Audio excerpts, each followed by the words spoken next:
Sì.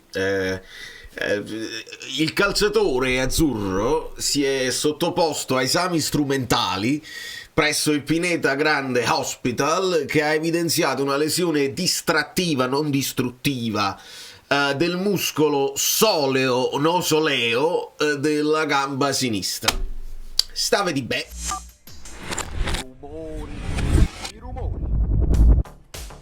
Allora, amici belli, molto bene. Benvenuto Antonio Busiello. Do il benvenuto a tutti i nuovi iscritti che magari si sono affacciati sul video di ieri. Benvenuti, sono Valerio Fluido, mi piace parlare del Napoli. Mi piace godermi il percorso che però ogni tanto presenta degli ostacoli, e dobbiamo saperlo. Uno degli ostacoli è che non sempre ti può andare bene, che tutti stanno in grandissima forma, eccetera eccetera. Lasciate un like quando il Napoli decide di smettere di essere ottimista e detto, vabbè, ma sono solo 17 partite. Io non parlo del Napoli squadra, io parlo più che altro del Napoli ambiente, quello che decide, vabbè, ma non fa niente. Signori, si è infortunato Olivera e non lo so, non lo possiamo sapere. Se magari è rientrato un po' in fretta, se magari ha forzato. Ecco perché io facevo il discorso di buongiorno. Qualcuno mi ha risposto, mi ha scritto, ma tu veramente dici questo torna tra un mese? Ma se è pronto, se è già pronto? Io non so, non posso mai sapere quando torna. Ma Conte è stato chiaro: per un infortunio del genere, prima di tutto perdi massa muscolare, quindi devi fare una sorta di riatleticizzazione, che devi stare in forma. Non ha potuto evidentemente fare niente fisicamente quando le vertebre sono interessate, e io non sono matematico, per carità, però devi rientrare in forma, quindi pure quando rientri ci vuole del tempo per essere il buongiorno esplosivo che conosciamo, quindi piano, e quindi non forzare. Questa è una cosa che Conte ha detto e a me non mi piace forzare quando ho delle altre opportunità. Evidentemente con Olivera non lo so se abbiamo forzato o se è stato sfortunato. Insomma, si ferma Olivera, il che significa Spinazzola là probabilmente, e si riduce la panchina. Attenzione, sono giorni in cui si sta parlando tanto di mercato e dobbiamo seguire quello che vuole fare il Napoli. Andiamo a vedere la formazione, ma andiamo a vedere come ce la giochiamo, che ce la dobbiamo giocare. E fondamentalmente la Juve ha molte. Ildiz, vediamo se gioca Ildiz, perché è arrivato con Luani, probabilmente lo buttano direttamente in campo. Vediamo. E niente, Matteo Olivera, ciao. Spinazzola, teniamo presente un'ipotesi Mazzocchi, perché puoi pensare a Mazzocchi in difesa, non dire a nessuno perché Rafa Marin è più fuori che dentro, e vabbè, sperando che nel frattempo Billing si è messo al passo con gli altri. Io poi sto sentendo di Raspadori in uscita, Raspadori all'Atalanta.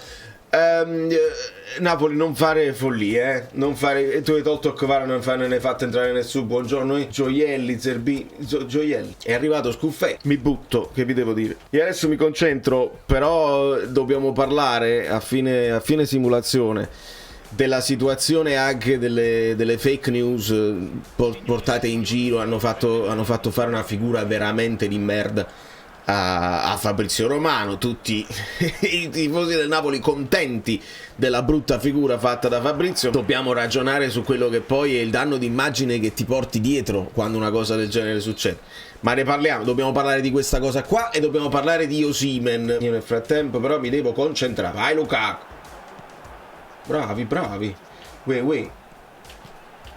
Esatto, Di Lorenzo, bravo. No, fuori gioco, mamma mia. Bravo Neres, vai Lukaku. Ci prova Lobot, bravo. Io lo faccio provare Lobot, secondo me. Neres, bravo Di Lorenzo, Bangula in grande forma. Poi se l'ha fatta, mi raccomando. No, solissimo. Va bene. Bangula in grande forma. Ci provi, Di Lorenzo. Vai. È tosta. È tostissima. Questa è una normale. Eh sì, perché dovrebbe avere 36 metri di budella. A occhio e croce questa ce n'ha 40. Io non sono un matematico, per carità. Piglia il metro. Subito. Voglio proprio vedere. Proprio vedere quanti. È 1, e 2, 3, 4 e 5. Ecco il di più. Taglia questo. Professore, come al solito? Come al solito. Come sarebbe? No, io dopo operato, a casa, non porto sempre un fagottino. Capirà? Perché c'ho un gatto soriano che è una meraviglia. Professore, ma che dici? Io mi guardo in panchina, no? Chi avesse a fare così? Fatemi capire. Bravo, ma che tu fai, Neres? E che Tommy non sta nemmeno in grande forma. Billing. Vediamo Raspadori più tardi. Vediamo, non ho proprio idea. Bravo Billing. Sì, Neres, sì, Simeo. Mamma mia, il buco centrale, incredibile. Incredibile. Bravo Meret. E questa è l'ultima azione possibile. Simeone. Madonna, santo Billing. Mannaggia, l'occasione c'era stata. No, e che stai? Mettetevi l'anima in pace, che al massimo, perché ne ho fatta una offline dove ho vinto 1-0. Quindi ragionate su quello che, perché l'altra volta era proprio 2-3. Quindi il Napoli può vincere 1-0 come quella che ho fatto e aveva segnato Neres. Un tap-in di Neres, quindi segnatevi tutto. Napoli vince 1-0, tap-in di Neres. Oppure vale questa, che purtroppo niente da fare, perché niente da fare. Oppure il solito pareggio, perché la Juve. Signori, spostiamoci un attimo seriamente. Al di là di Conte, qua ci vuole l'analisi tattica. Allora, buongiorno. Io non lo so, qualcuno mi dice, ma quello è convocato. Secondo me, niente da fare. Marin, Scuffet, Meret, Mazzocchi, teniamolo presente. Filippo, Asa, Rivera, ciao. Spinazzola, Raspadori, la formazione questa è, ragazzi, e non abbiamo tanto da scherzare, perché Fortunio di Olivera non ci voleva.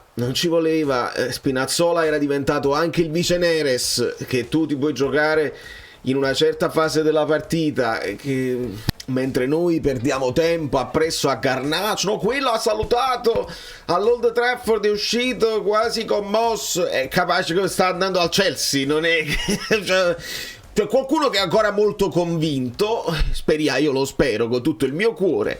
Qualcun altro invece no, per Adeyemi si sta andando forte, vediamo, perché anche lì si porta dietro questi dubbi sulla tenuta fisica di alcuni problemi fisici che si porta dietro. Nel frattempo era successa l'impossibile su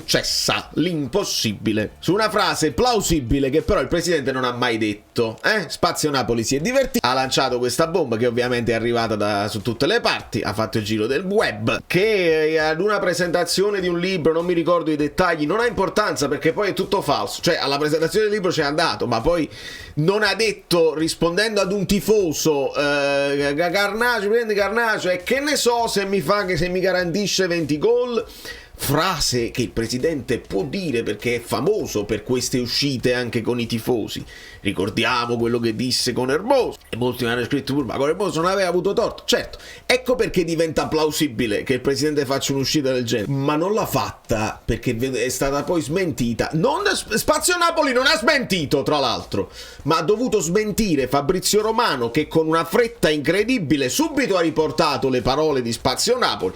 Fabrizio Romano, stai riportando Spazio Napoli, non stai riportando il New York Times, quindi dovresti anche tu andare a verificare la fonte, perché hai una responsabilità. Allora anche tu, pur di parlare di Garnacho, che adesso è la storia, quella là importante che fa parecchie interazioni, subito metti in mezzo De Laurentiis, la frase a effetto, Spazio, riporti le parole di Spazio Napoli. Male, cioè veramente non ci abbiamo più via d'uscita, perché anche dei punti di riferimento che poi riportano, Fabrizio Romano smentisce, dopo corregge il tiro perché lo deve fare, Spazio Napoli non si è nemmeno degnato di farlo su X.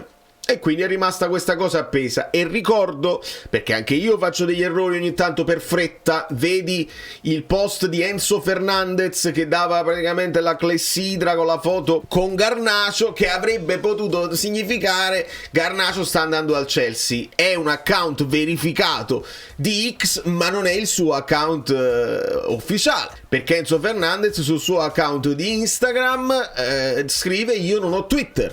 Quindi io subito vado a fare, ma io sono piccolino, a me su YouTube siamo parecchi così, infatti prima di fare un video ci penso su e c'ho l'editing che mi fa correggere degli errori, ma quanti c'ho? 2000 che mi seguono su Instagram, non sono nessuno.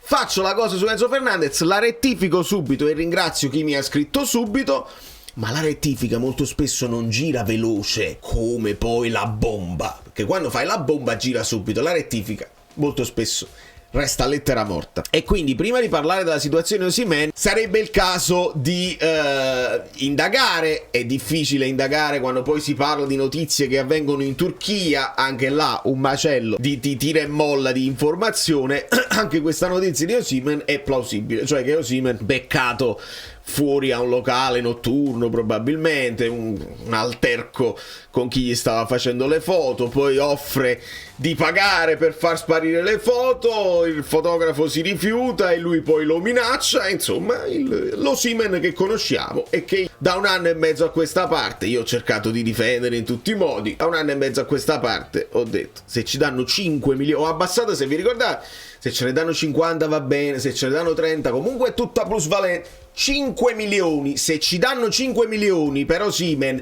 è ben pagato e devi ringraziare e devi accompagnarlo, perché ad oggi Osimhen, grandissimo centroavanti, i top club non se lo vogliono accollare un combina guai, uno che è problematico fuori dal campo, oltre a al fatto che si infortuni a spesso. Signori, attenzione,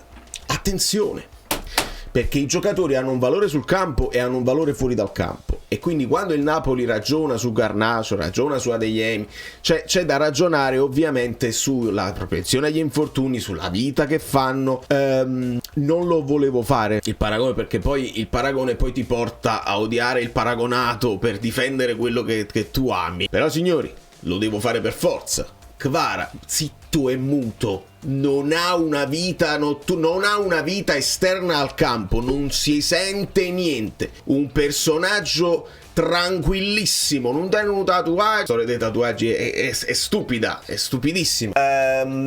Ti porta 70 milioni, non fa rinnovi farlocchi che danno solo fastidio al resto dello spogliatoio, si è tenuto il suo stipendio infimo, si è preso le mazzate in campo, è andato sempre in campo senza nessun problema, e quando è arrivata l'offerta è arrivata, e sono arrivati i soldi. Chi è meglio? Osimhen, che ti ha fatto tutte quelle problematiche e poi comunque si è tirato fuori, perché si è tirato fuori, non aveva più intenzione di lavorare per la squadra e se n'è andato in prestito, hai risparmiato l'ingaggio, ma ancora i soldi di Osimhen non li hai visti. O è meglio Kvara, che si è comportato da professionista? Io ci ragionerei, perché il valore di un giocatore è anche questo, il valore fuori dal campo, un ragazzo tranquillo che non ha mai fatto un problema. Quindi vediamo Kvara, capitolo chiuso alla grande, ci ha dato quello che ci ha dato, non si porta a strascichi di polemiche, resta la delusione, l'amarezza che se n'è andato a gennaio e vabbè, ma intanto adesso hai monetizzato una certa cifra. A giugno non lo sai quanto potevi monetizzare, però se questa cifra resta nelle tasche societarie e non la rimetti in circolo e tu costringi poi Conte a giocare con una squadra risicata, stai dando un alibi a Conte per non vincere subito, il che è normalissimo, È normale. Per questo secondo me Conte è molto tranquillo, perché lo scudetto non gli è stato chiesto, gli è stato chiesto di tornare in Champions e in Champions ci porterà. Per ora sta vincendo, quindi lui sta facendo il massimo con il minimo che ha a disposizione. Se dovesse smettere di vincere, se dovesse cominciare ad avere problemi, Conte ti può dire tranquillamente: oh, ma avete visto quando mi giro in panchina che cosa succede? Che cosa vedo? Penso che li avete visti pure voi, quindi da me che volete?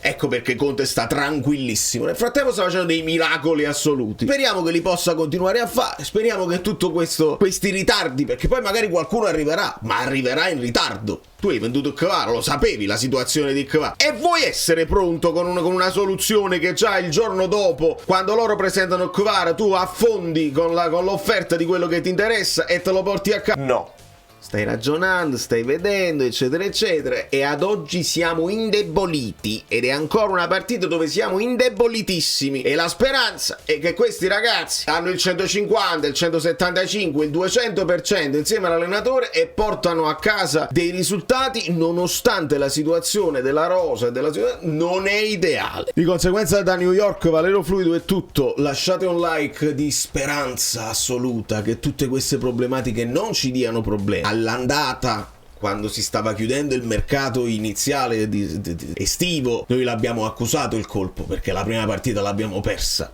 E poi ci siamo rimessi in carreggiata perché i nuovi arrivi si sono messi in forma, sono entrati nelle gerarchie. Adesso stiamo facendo lo stesso errore. Non vorrei perdere qualche punto per strada. Che poi fatele il cerino in mano è una cosa. E vabbè, uno fa di necessità virtù. Ma se poi queste cose ti costano punti, chi te li ridà?